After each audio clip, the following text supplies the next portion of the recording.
نحمدہ ونصلی علی رسولہ الکریم، اما بعد۔ میرے عزیز و دوستو، اللہ رب العزت کا کرم ہے، احسان ہے کہ اللہ پاک نے ہمیں رمضان المبارک کی دولت اور نعمت عطا فرمائی ہے۔ رب کریم ہمیں اس ماہ مبارک کی صحیح معنوں میں قدردانی کی توفیق عطا فرمائے۔ اس کے ایک ایک لمحے کو اللہ پاک عبادت میں، ذکر اذکار میں، تلاوت میں، نوافل میں گزارنے کی توفیق عطا فرمائے۔ آج اللہ تعالیٰ کی توفیق اور فضل سے ہمیں پہلی تراویح اللہ پاک نے نصیب فرمائی ہے۔ اس پہلی تراویح میں پہلا پارہ پڑھا گیا ہے۔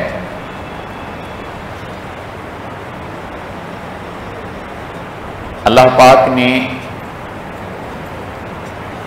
انسانوں کی ہدایت کے لیے انبیاء کرام کو دنیا میں مبعوث فرمایا، اور وحی کے ذریعہ سے انبیاء کرام نے انسانوں کی رہنمائی فرمائی۔ اگر انبیاء کرام روئے زمین پر انسانوں کی رہنمائی کے لیے تشریف نہ لاتے اور وحی کی روشنی میں انسانوں کی رہنمائی نہ فرماتے، تو پھر ہم انسان ایک جانوروں کی سی زندگی گزارتے۔ وحی نے ہی اور دین نے ہی، شریعت نے ہی انسانوں کو انسان بنایا ہے۔ تو گویا انسان شکل و صورت کا نام نہیں ہے، بلکہ انسان کو اندر کی صفات، خوبیوں اور کمالات کا نام ہے۔ اور یہ جو باطن کی خوبیاں، صفات اور کمالات ہیں، یہ جب وحی سے، مذہب سے، دین سے رشتہ جڑتا ہے، پھر ہی یہ کمالات پیدا ہوتے ہیں۔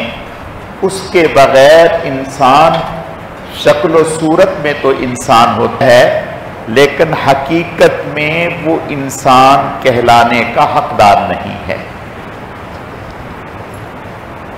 تو اللہ پاک نے حضرت آدم علیہ السلام سے لے کر جناب رسول اللہ صلی اللہ علیہ وسلم تک 1,24,000 انبیاء کرام کم و پیش مبعوث فرمائے، جن میں رسول 300 کی تعداد میں کم و بیش رسول ہوئے، اور اللہ پاک نے مختلف انبیاء کرام پر صحائف اتارے، اور مختلف انبیاء پر کتابیں اتاری۔ حضرت داؤد علیہ السلام پر زبور اتاری، حضرت موسیٰ علیہ السلام پر تورات اتاری، حضرت عیسیٰ علیہ السلام پر انجیل اتاری،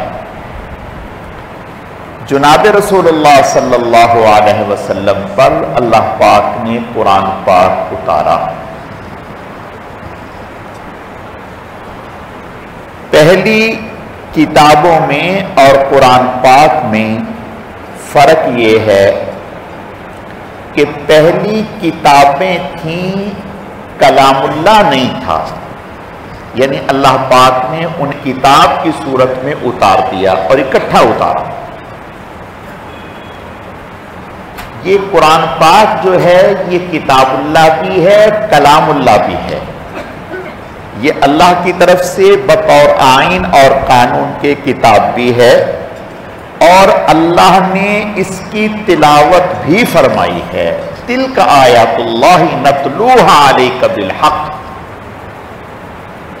یہ اعزاز صرف اور صرف کلام اللہ کو ہے، اور ایسی کتاب اس سے پہلے نہیں اتاری گئی. یہ کتاب صرف اور صرف اس امت کو دی گئی ہے.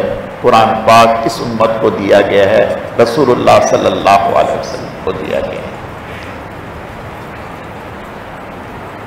اور ہمارا اور ہماری کتاب کا یہ اعزاز ہے قرآن پاک کا کہ پہلی جو امتیں گزری ہیں ان میں ان کتابوں کا حافظ نہیں تھا. صرف اللہ کے نبی حافظ ہوتے تھے، جیسے موسیٰ علیہ السلام، حضرت داؤد علیہ السلام، حضرت عیسیٰ علیہ السلام. امت میں کوئی اس کتاب کا حافظ نہیں تھا. اللہ نے اس امت کو یہ اعزاز بخشا کہ اس امت میں مرد ہی نہیں عورتیں بھی حافظ ہیں، جوان ہی نہیں بوڑھے بھی حافظ ہیں، آنکھوں والے نہیں نابینا بھی حافظ ہیں، معذور بھی حافظ ہیں. یہ اللہ پاک نے اس امت کو اعزاز بخشا.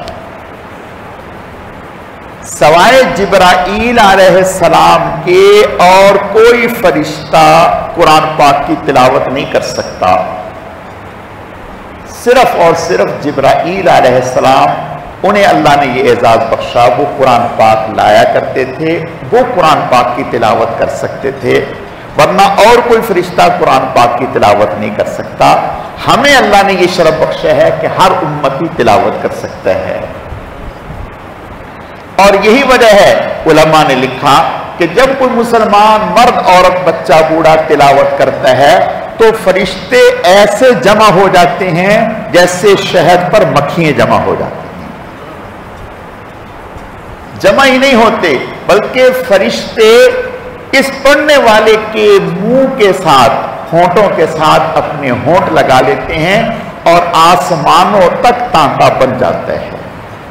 گویا دوسرے لفظوں میں یوں کہیے کہ فرشتے اس پڑھنے والے کے ہونٹوں کا بوسہ لے لیتے ہیں. یہ اللہ پاک نے اس امت کو اور اس کلام کو اعزاز بخشا ہے. تو آج یہ قرآن پاک تلاوت کیا گیا. سب سے پہلے قرآن پاک کی جو آیات اتری وہ سورہ علق کی پہلی 5 آیات ہیں. اقرأ بسم ربک الذی خلق خلق الانسان من علق اقرأ وربک الاکرم الذی علم بالقلم علم الانسان ما لم یعلم. وہ ترتیب نزولی اور ہے اور قرآن کی دوسری ترتیب اور ہے. ترتیب نزولی یہ ہے کوئی آیت پہلے اتری کوئی بعد میں اتری، کوئی سورت پہلے اتری کوئی بعد میں اتری. جہاں جب جس چیز کی ضرورت تھی اللہ پاک نے رہنمائی فرما دی. لیکن بعد میں جبرائیل علیہ السلام کے ذریعہ سے رسول اللہ صلی اللہ علیہ وسلم کی رہنمائی فرمائی گئی. آپ کو بتلایا گیا کہ اس آیت کو فلاں سورت کی فلاں آیت کے ساتھ لگتے ہیں. بات سمجھ میں آ رہی؟ یعنی قرآن پاک کی جو موجودہ ترتیب ہے یہ ترتیب بھی وہ ہے جو آسمانوں سے تعلیم کی گئی ہے. جناب رسول اللہ صلی اللہ علیہ وسلم کو جبرائیل علیہ السلام نے جو تعلیم فرمائی وہ ترتیب ہے. تو ترتیب نزولی دوسری ہے اور جو ترتیب ہم پڑھ رہے ہیں یہ دوسری ہے. یہ ترتیب جو ہم پڑھ رہے ہیں یہ آسمانی ترتیب ہے. سورت فاتحہ جو آج پڑھی گئی ہے، ہم سورت فاتحہ سے پہلے یہ قرآن پاک کی تلاوت سے پہلے اعوذ باللہ من الشیطان الرجیم پڑھتے ہیں. اور یہ اعوذ باللہ من الشیطان الرجیم جو ہم پڑھتے ہیں یہ اپنی مرضی سے نہیں پڑھتے بلکہ اللہ پاک نے قرآن میں ذکر فرمایا وَإِذَا قَرَأْتَ الْقُرْآنَ فَاسْتَعِذْ بِاللَّهِ مِنَ الشَّيْطَانِ الرَّجِيمِ. جب قرآن کی تلاوت کرنے لگیں تو اللہ تعالیٰ سے شیطان مردود کی پناہ لے لیا کریں کہ کہیں ایسا نہ ہو، یعنی جب ہم قرآن پڑھنے لگے تو پہلے کہیں اعوذ باللہ من الشیطان الرجیم، اعوذ میں پناہ مانگتا ہوں اللہ کی شیطان مردود سے۔ بھائی تلاوت کرنے لگے ہیں، شیطان کی سے پناہ کیوں مانگ رہے ہیں؟ اس لیے کہ تلاوت کرتے ہوئے شیطان ہمیں معنی میں، مفہوم میں کہیں بھٹکا نہ دے، کہیں وساوس میں مبتلا نہ کر دے، کہیں ہمیں گمراہ نہ کر دے، کہیں ہماری توجہ ادھر ادھر نہ کر دے۔ اور پھر اس کے بعد فرمایا بسم اللہ الرحمن الرحیم، میں شروع کرتا ہوں اللہ کے نام کے ساتھ جو بڑا مہربان نہایت رحم والا ہے۔ یہ بسم اللہ الرحمن الرحیم جو ہم پڑھتے ہیں یہ بھی صرف اس امت کا خاصہ ہے۔ اس امت سے پہلی امتوں کو بسم اللہ نہیں دی گئی، صرف حضرت سلیمان علیہ الصلوۃ والتسلیم نے بسم اللہ لکھی ہے، اس کے علاوہ اور کسی امت کو بسم اللہ نہیں دی گئی، بلکہ ویسے بھی بسمہ تعالی اس طرح کہتے تھے۔ اور جب بسم اللہ جب تک نہیں اتری تھی اس وقت تک آپ صلی اللہ علیہ وسلم بھی بسمہ تعالی کے ساتھ کلام شروع کرتے تھے، لیکن جب بسم اللہ اتری تو پھر آپ نے فرمایا کہ بسم اللہ، ہر کام شروع کرنے سے پہلے بسم اللہ الرحمن الرحیم پڑھیں۔ لائٹ بند کرنی ہے، دروازہ کھولنا ہے، کوئی بھی کام کرنا ہے تو بسم اللہ، اللہ کے نام۔ اور مشرکین مکہ جب کوئی کام شروع کرتے تھے تو اپنے بتوں کا نام دیا کرتے تھے، کوئی کاروبار شروع کر رہے ہیں، کوئی اور سفر شروع کر رہے ہیں، کوئی اور کام، تو بتوں کا نام۔ تو ہمیں تعلیم دی گئی کہ جب کوئی آپ کام شروع کریں تو اللہ کے نام کے ساتھ اور بسم اللہ الرحمن الرحیم، اس کے لیے بہترین۔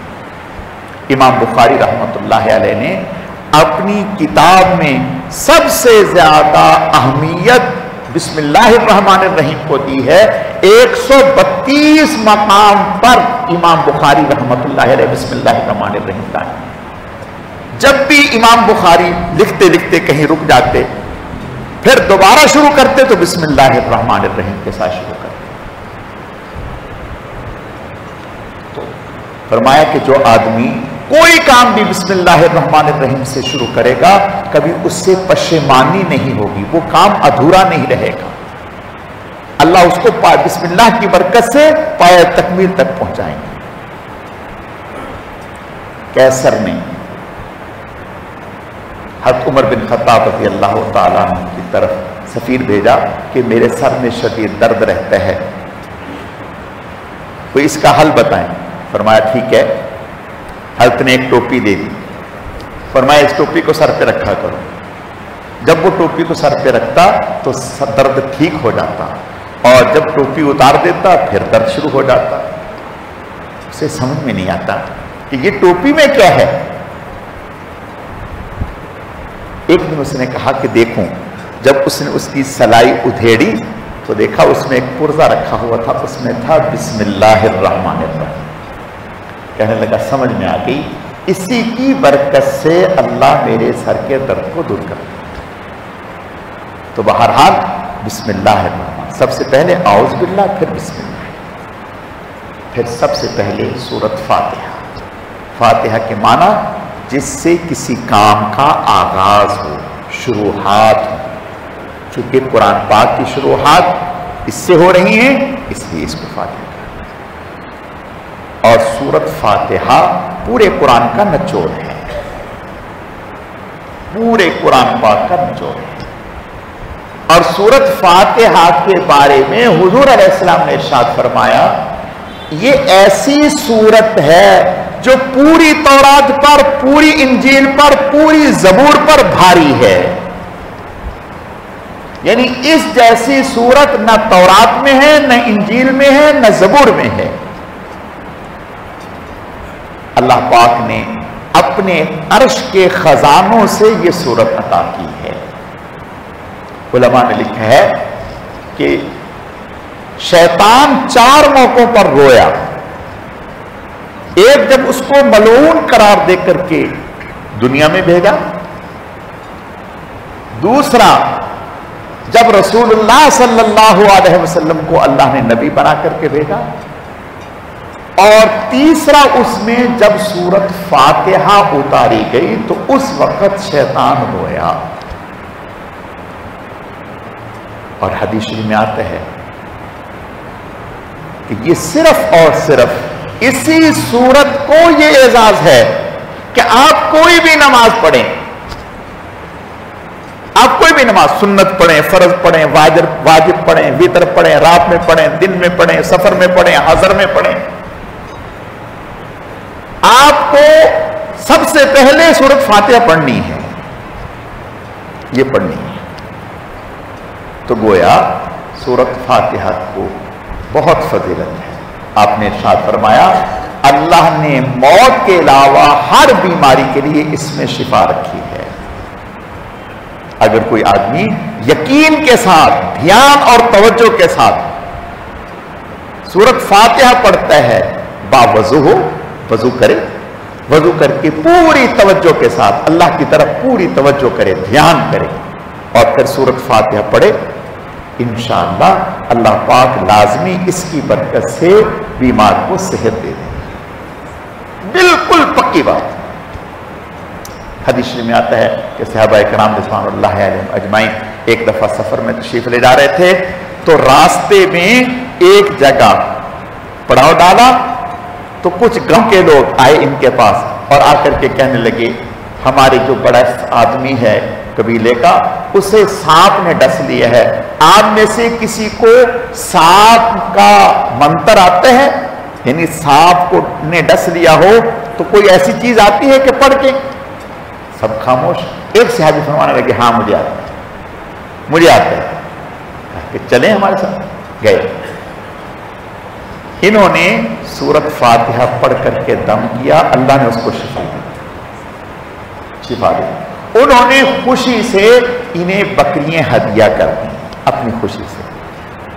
یہ جب لے کر کے آئے واپس تو باقی صحابہ کرام نے پوچھا کہ بھئی آپ نے کیا پڑھا؟ کہا میں نے سورت فاتحہ پڑھی.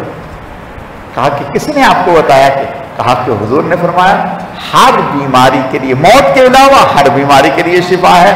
جب موت کے علاوہ ہر بیماری کی شفا ہے تو سانپ کے ڈسے ہوئے کی بھی اس میں شفا ہے. میں نے یہ پڑھ کے بخشا، اللہ نے شفا دے دی.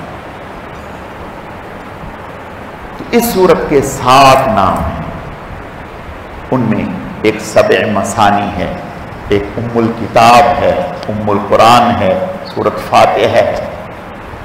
اس سورت میں اللہ پاک نے اپنی ذات عالی سے مانگنے کا طریقہ سلیقہ سکھایا ہے کہ اللہ سے کیسے مانگیں. سب سے پہلے اللہ تعالیٰ کی حمد و ثنا، الحمدللہ رب العالمین الرحمن الرحیم مالک یوم الدین. اللہ تعالیٰ کی حمد و ثنا ہے. اور پھر اس کے بعد ایاک نعبد و ایاک نستعین، اللہ کی بارگاہ میں کہتا ہے کہ اے اللہ میں تیرے سے وعدہ کرتا ہوں، تیری ہی عبادت کرتا ہوں اور کروں گا، تجھ سے ہی مدد مانگتا ہوں اور مانگوں گا. اہدنا الصراط المستقیم، اب یہ اپنی درخواست پیش کر رہا ہے کہ اے اللہ مجھے سیدھے راستے کی رہنمائی کر. اب بعض لوگ شبہ ڈال دیتے ہیں کہ بھئی آپ ہر دفعہ کہتے ہیں اہدنا الصراط المستقیم، تو کیا آپ سیدھے راستے پر نہیں؟ جو بار بار یہ کہہ رہے ہیں کہ اہدنا الصراط المستقیم، مجھے سیدھے راستے پر چلا، مجھے سیدھے راستے پر چلا، تو کیا آپ ابھی تک سیدھے راستے پر نہیں ہیں؟ جب سیدھے راستے پر ہیں تو پھر یہ کیوں کہہ رہے ہیں؟ ایک معنی اس کا سیدھے راستے پر چلا، اور ایک معنی یہ ہے کہ مجھے سیدھے راستے پر قائم رکھ، مجھے سیدھے راستے پر قائم رکھ کہ کہیں زندگی میں بھٹکنے نہ پاؤں. اور پھر سیدھا راستہ، کون سا سیدھا راستہ؟ صراط الذین انعمت علیہم، ان لوگوں کا راستہ جن پر اللہ کا انعام ہوا ہے. اور وہ کون لوگ ہیں جن پر اللہ کا انعام ہوا ہے؟